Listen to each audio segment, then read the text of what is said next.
നമ്മുടെ പുട്ടുപൊടിയും പാലും ഒക്കെ ഉപയോഗിച്ചുകൊണ്ട് ഏറ്റവും സിമ്പിൾ നല്ല ടേസ്റ്റി ആയിട്ട് ഉണ്ടാക്കിയെടുക്കാൻ പറ്റാവുന്ന പാപ്പുട്ടിന്റെ റെസിപ്പി ആട്ടോ ഇന്നത്തേത്. രാവിലെ ബ്രേക്ക്ഫാസ്റ്റ് ആയിട്ടോ ഇല്ലാതെ തന്നെ വൈകുന്നേരം സ്നാക്സ് ഒക്കെ ആയിട്ട് പെട്ടെന്ന് തന്നെ റെഡിയാക്കി എടുക്കാൻ പറ്റാവുന്ന നല്ല പഞ്ഞി പഞ്ഞി പോലെ സോഫ്റ്റ് ആയിട്ടുള്ള റെസിപ്പിയും കൂടിയാണ്. അപ്പോൾ പുട്ടൊക്കെ കഴിച്ച് മടുത്തവർക്ക് ഇതൊരിക്കലെങ്കിലും ട്രൈ ചെയ്ത് നോക്കാം. കൂടെ തന്നെ കമന്റ്സ് ഒക്കെ ആണെന്നുണ്ടെങ്കിലും മറക്കാതെ അറിയിക്കാം കേട്ടോ. അപ്പൊ അതിനായിട്ട് ആദ്യം തന്നെ ഒരു ബൗളിലേക്ക് 1 കപ്പ് പുട്ടുപൊടിയാണ് ഞാൻ എടുത്തിരിക്കുന്നത്.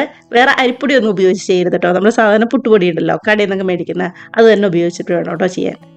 അതിനകത്തേക്ക് 1 ടേബിൾ സ്പൂൺ പഞ്ചസാരയും 1/4 ടീസ്പൂൺ ഉപ്പും 1/2 കപ്പ് തേങ്ങ ചിരകിയതും കൂടി ചേർക്കുന്നുണ്ട്.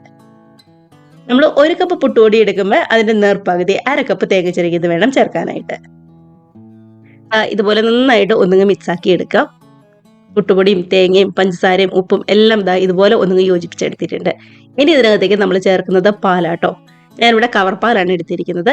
തിളപ്പിച്ചതൊന്നുമല്ല, സാധാരണ കവർ പാൽ തന്നെയാണ്. 1.5 കപ്പ് കവർ പാല് നമ്മൾ ആദ്യമേ ചേർത്ത് കൊടുക്കുന്നുണ്ട്. അതായത് 1 കപ്പ് പുട്ടുപൊടി എടുക്കുമ്പോൾ 1.5 കപ്പ് കവർ പാല് ചേർത്ത് നന്നായിട്ട് ഇതേപോലെ ഒന്നുങ്ങി യോജിപ്പിച്ചെടുക്കാം. ഇപ്പൊ കാണുമ്പോൾ ഇത് കുറച്ച് ലൂസായിട്ടാണ് ഇരിക്കുന്നത്. പക്ഷെ ഒന്നിങ്ങ് കുതിർന്ന് വരാനായിട്ട് നമ്മൾ അരമണിക്കൂർ റെസ്റ്റ് ചെയ്യാനായിട്ട് വെക്കുന്നുണ്ട് കേട്ടോ. ആ സമയം കൊണ്ട് ഈ പാലൊക്കെ നല്ലോണം വലിച്ച് ശരിക്കും കട്ടിയായിട്ട് നല്ല സോഫ്റ്റ് ആയിട്ട് തന്നെ നമ്മുടെ ഈ മിക്സ് ഇരിക്കും. അപ്പൊ അരമണിക്കൂർ അതവിടെ നന്നായിട്ട് ഒന്ന് കുതിർന്ന് വരട്ടെ. ഉണ്ടോ, ഇതിപ്പോ 1 അരമണിക്കൂർ കഴിഞ്ഞപ്പോഴേക്കും നല്ല കട്ടിയായിട്ട് തന്നെ വന്നിട്ടുണ്ട്. ശരിക്കും പാലൊക്കെ വലിച്ച് നല്ല അടിപൊളിയായിട്ട് തന്നെ വന്നിട്ടുണ്ട്.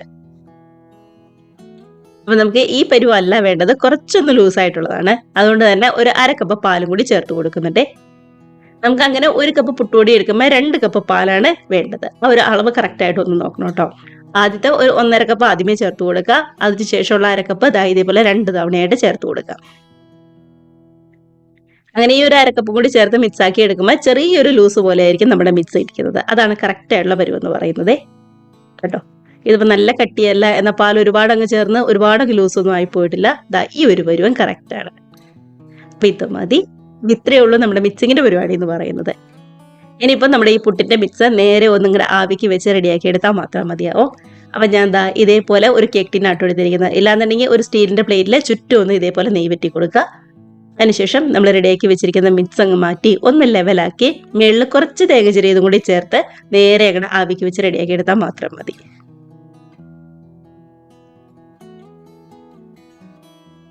ഇതുപോലെ ഒന്നങ്ങ് ലെവലാക്കി കൊടുക്കുന്നുണ്ട്. ഒരു അരമണിക്കൂർ റെസ്റ്റ് ചെയ്യാനുള്ള സമയം അത്ര മാത്രമാണ്, കുറച്ചധികം വേണ്ടി വരുള്ളൂ. നമ്മൾ സാധാരണ ആ ഒരു പുട്ടൊക്കെ കഴിക്കുന്ന ടേസ്റ്റിൽ നിന്ന് നല്ല വ്യത്യാസമായിട്ടുള്ള ടേസ്റ്റ് തന്നെ കേട്ടോ. നല്ലൊരു മധുരമുള്ള ടേസ്റ്റ് തന്നെയാണ്. ഇനിയിപ്പോ കവർ പാലിന് പകരം വേണമെന്നുണ്ടെങ്കിൽ തേങ്ങാപ്പാൽ എടുത്താലും നല്ലതാണ് കേട്ടോ. ഒരുപാട് വെള്ളമൊന്നും ചേർത്തിട്ടുള്ള തേങ്ങാപ്പാൽ ആവരുത്, കുറച്ച് കട്ടിയുള്ള തേങ്ങാപ്പാൽ തന്നെ എടുക്കാനായിട്ട് ശ്രദ്ധിക്കുക. അപ്പൊ വെള്ളമൊക്കെ ആണെങ്കിലും നന്നായിട്ട് തിളച്ച് വന്നിട്ട് ഇഡ്ഡലി പാത്രത്തില് ഇനിയിപ്പോ ഒരു 15-20 മിനിറ്റ് അത്ര മാത്രം മതിയാവും കേട്ടോ. പെട്ടെന്ന് തന്നെ ഇങ്ങായിട്ട് വന്നോളൂ. അടച്ചു വെച്ച് നല്ലോണം തന്നെ റെഡിയായി വരാനായിട്ട് വെയിറ്റ് ചെയ്യും.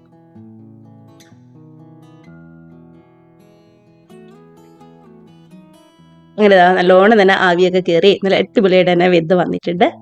ഇതിവിടെ എടുത്ത് പുറത്തിറക്കി തണുത്ത് കഴിയുമ്പോൾ കുട്ടി കുട്ടി പീസായിട്ട് കട്ട് ചെയ്ത് കഴിക്കാവുന്നതേ ഉള്ളൂ. മിസ് ചെയ്യാതെ എല്ലാവരും ട്രൈ ചെയ്ത് നോക്കുക. പുട്ടുപൊടിയൊക്കെ ഉപയോഗിച്ചുകൊണ്ട് എളുപ്പം ഉണ്ടാക്കിയെടുക്കാവുന്നതല്ലേ ഉള്ളൂ. നല്ല ടേസ്റ്റി ആയിട്ട് കുട്ടീസിനൊക്കെ ആണെന്നുണ്ടെങ്കിലും ഒരുപാട് ഇഷ്ടമാവും. ഒരുപാട് മധുരം അങ്ങനെ കൂടുതലും ഇല്ല, അത് തീരെ കുറവൊന്നുമില്ല. അത് ഒരു പാകത്തിനായിട്ടുള്ള ടേസ്റ്റ് തന്നെയാണ്. സാധാരണ പുട്ടൊക്കെ കഴിക്കുന്നതിനേക്കാളും നല്ല ഡിഫറെൻ്റ് ആയിട്ടുള്ള ടേസ്റ്റ് തന്നെയാണ് കേട്ടോ. മിസ് ചെയ്യാതെ ട്രൈ ചെയ്ത് നോക്കുക. ഏത് കറിയുടെ കൂടെ വേണമെന്നുണ്ടെങ്കിലും കഴിക്കാം. ഇനിയിപ്പോൾ കറിയൊന്നും ഇല്ലാന്നുണ്ടെങ്കിലും കുഴപ്പമൊന്നുമില്ല കേട്ടോ. ഇതുപോലെ വന്നിട്ടുണ്ട്. അപ്പൊ ഇത്രയേ ഉള്ളൂ. ട്രൈ ചെയ്ത് നോക്കി കമന്റ്സ് ഒക്കെ ആണെന്നുണ്ടെങ്കിൽ മറക്കാതെ അറിയിക്കാം കേട്ടോ. അതേപോലെ തന്നെ വീഡിയോ റെസിപ്പി ഒക്കെ ഇഷ്ടമായിട്ടുണ്ടെങ്കിൽ ഒന്ന് ലൈക്ക് അടിച്ച് ഷെയറും കൂടി ചെയ്യാനായിട്ട് മറക്കല്ലേ. നമുക്ക് ഇതേപോലുള്ള പുതിയ പുതിയ നല്ല അടിപൊളി വീഡിയോസും റെസിപ്പീസൊക്കെ ആയിട്ട് വീണ്ടും കാണാം. അതുവരെ എല്ലാവരും ഹാപ്പിയായി ഹെൽത്തിയായി സേഫ് ആയിട്ടിരിക്കുക. ബൈ.